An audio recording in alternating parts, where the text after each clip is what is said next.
They came from all over. They represented far-off lands. They came with their own interpretations of the teachings of Gautam. They came to the land where the Tathagat lived and preached his universal doctrines of peace and brotherhood 2,500 years ago. They came to India.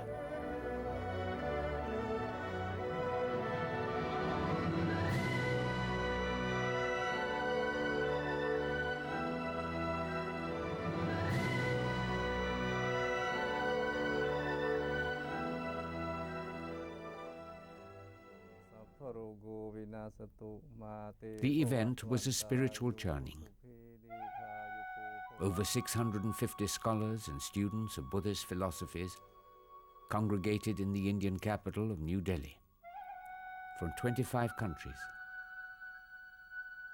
They introspected, they exchanged views, they meditated, they looked deep within the teachings of the Buddha to find nuances of that eternal philosophy that could guide the turbulent world of the 21st century. The occasion was the International Conclave on Buddhism and Spiritual Tourism that marked the consecration of Bodh Gaya as a World Heritage Site. The mandala, symbolic of the wheel of life, was painstakingly created by deft hands. Once completed, it becomes the focus of Buddhist meditation. In every respect, the conclave was a confluence of Buddhist spirituality. The conclave, organized by the Ministry of Tourism and Culture and the Ministry of Civil Aviation, was inaugurated by the President of India, Dr. APJ Abdul Kalam. I personally believe it's a fortune of India. You are all of you here at the very important period of our planet. The traditional incantations lent a serene tranquility to the whole atmosphere. The keynote address delivered by His Holiness the Dalai Lama underscored the very essence of Buddhism. Buddha certainly have all the material facility, but he chose monkhood, then become monk. You may experience some serious struggle within our own emotion. But that time, remember, Buddha deliberately gave up his worldly life. I think Buddhism is one of the important religions of this country. Even as the purpose of the ministry was ostensibly to promote tourism, the affair became a deeply spiritual experience for all in attendance. When we handled this subject, we realized that we had to go beyond this. We really had to go into the realm of spirituality and philosophy. And we very consciously decided we would do that. इस समय पर जबकि आप देख रहे हैं दुनिया भर में कॉन्फ्लिक्ट्स हैं, टेंशन हैं, उस समय एक फोकस भारत सरकार ने बुद्धिज़्म और स्पिरिचुअलिटी को एक सेंटर स्टेज पर लाने की कोशिश की है। और इस समय भारत सरकार ने एक कोशिश की है कि इसके जो सबसे बड़े लीडर्स हैं, फिलॉसफर्स हैं, इसके जो इंटेलेक्चुअल्स हैं, उन सबको इकट्ठा करके एक बुद्धिज़्म पर चर्चा की जाए और बुद्धिज़्म और उसका जो खास महत्व है आज की दुनिया में, उस पर एक चर्चा करके इसको आगे ले जाया जाए। It's the first time that this sort of international forum is taking place to promote the contact between Buddhists around the world and to get to know about the Buddhist sites in India. This seminar, it's the first time after the 2000 years ago. First Buddhist missionary was a great king, King Asoka. He sent all over the world missionary activities.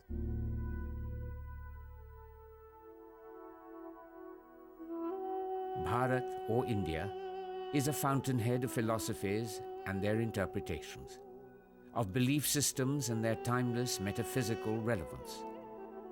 At least 4 major religions were born in India: Hinduism, that evolved from man and his interaction with nature: Jainism, Sikhism, and Buddhism.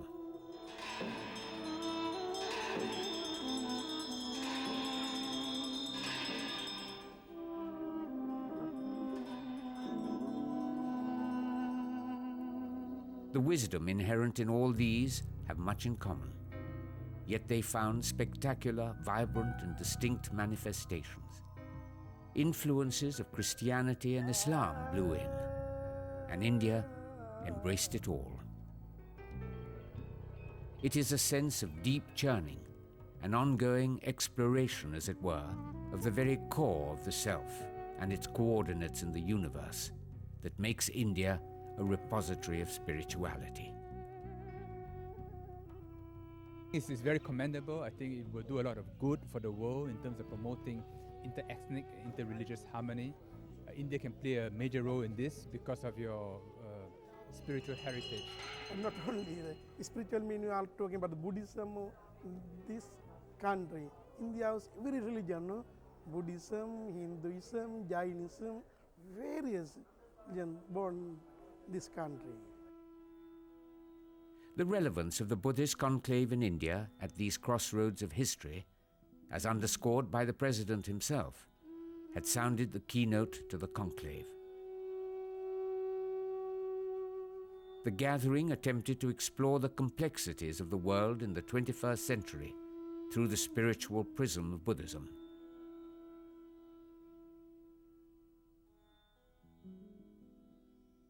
Buddhism ប្រមាណហ្នឹងគឺថាមានសារៈសំខាន់មានសារៈសំខាន់ណាស់ដែលបានមកដូចថាដូចជាយើងស្អែកនេះយើងត្រូវទៅ Buddhist កាយាហ្នឹងថ្វាយបង្គំនៅកន្លែងពុទ្ធអង្គដែលលោកបានទ្រង់ត្រាស់ជាដើម The spirituality in India itself, which is again surging up, I think, after the phase of pure materialism which it went through for some time, now again will help the outsiders also, that means people from all around the world, to see India as a beautiful and very interesting, very colorful, and a great place to be.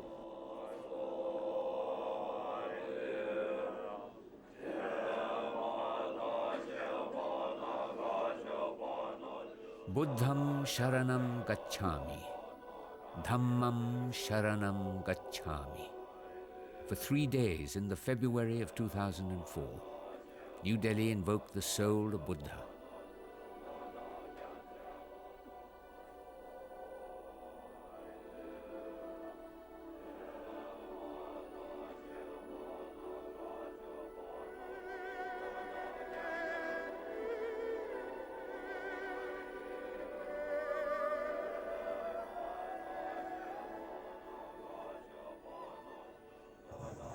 Various performing artists were gathered to depict the life of Buddha.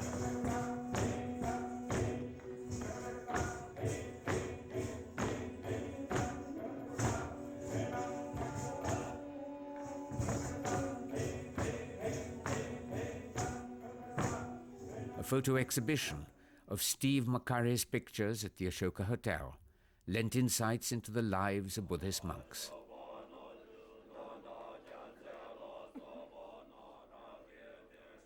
Both the heritage and legacy of Buddha were eloquently displayed for the visitors.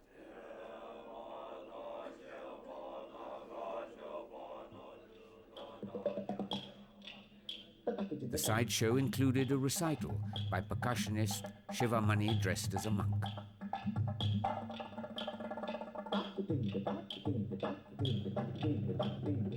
The indelible mark of Gautam Buddha on Indian mainstream culture was elaborately depicted.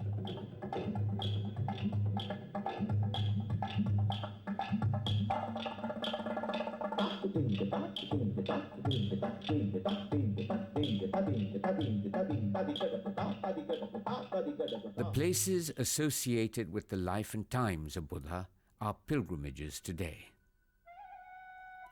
The holy town of Bodh Gaya, where under the sacred peepal tree an emaciated hermit prince attained eternal wisdom. Where Buddha, the Enlightened One, came into being. At Sarnath, the Buddha gave his first sermon. At Kushinagar, the Lord attained Mahaparinirvan, or eternal moksha, from the cycle of birth and rebirth. These places beckon tourists from countries far and near.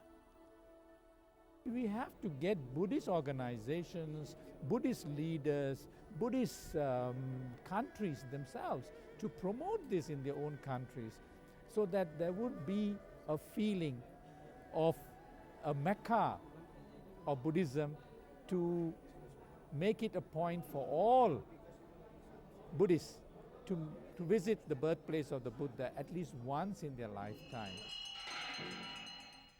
Discussions on Buddhist pilgrimages to India, issues and prospects, Buddhism and globalization, and Buddhist heritage sites in India transcended earthly concerns. As Albert Einstein said, it's the religion of the future. And as more people take an interest in Buddhism, I think that a significantly growing number of people will also want to come and do pilgrimage to India. It is very important to organize from ignorance to enlightenment. Ignorance, enlightenment, it is neither religion nor ism.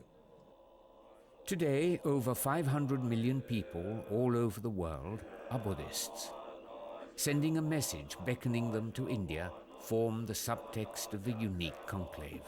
In the past, you had Emperor Asoka, an emperor who visited these sites. In 400 AD, Fa Hien had walked all the way from China on foot across the Central Asian desert through the Silk Road to India and spent 15 years in India studying and living and learning Buddhism.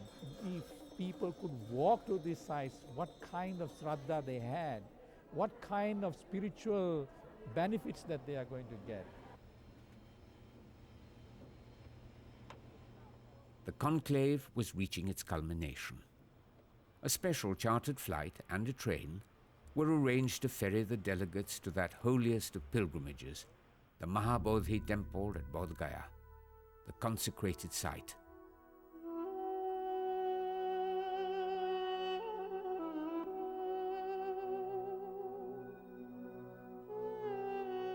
A dedication ceremony was performed by the Union Minister for Tourism and Culture, Sri Jagmohan, to celebrate the declaration of the temple as a World Heritage Site by UNESCO.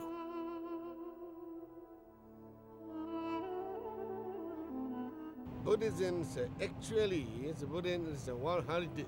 All of Buddhist historical sites should be world heritage because Buddhism belongs to the world. そうですね。これほど盛大にやれたということは非常にいいことだと思いますね。もっとイベントは小さなイベントと思ってきたけれども、こう来たら非常に華やかで素晴らしい。Onward to Sarnath.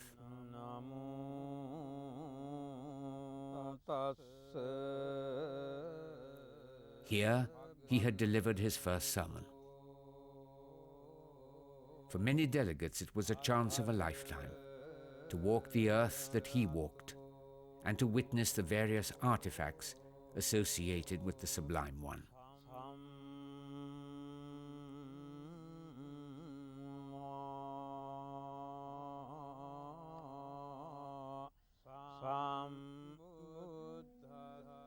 They arrange everything very convenient to us. You can see these two important places within one day without problem. You see, otherwise it takes few days to see Buddha and Varanasi same day.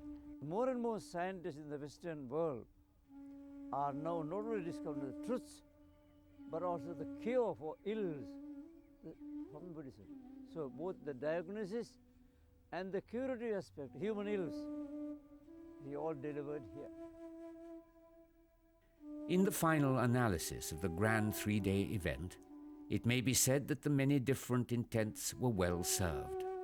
Above all, the event succeeded in impressing upon a large representation of the Buddhist world the very centrality of India to the life of the Buddha.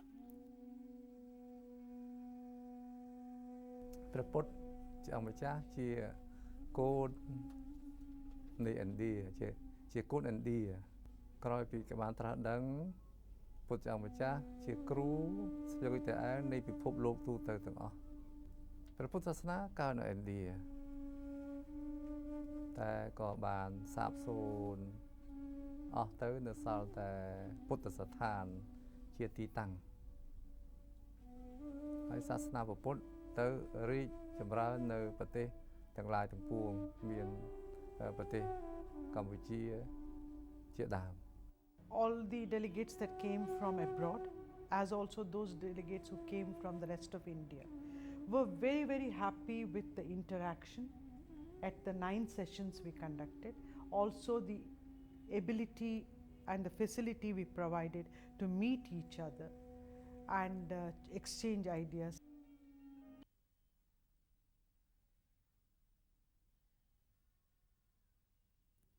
The conclave underlined that Buddha's preeminence as a great Indian seer remains undiminished, that the India of the 21st century welcomes his followers to his land, a land that he bestowed with his timeless philosophy, a philosophy that assumed stunning expressions here even as it got ingrained subliminally on the collective psyche of Indians.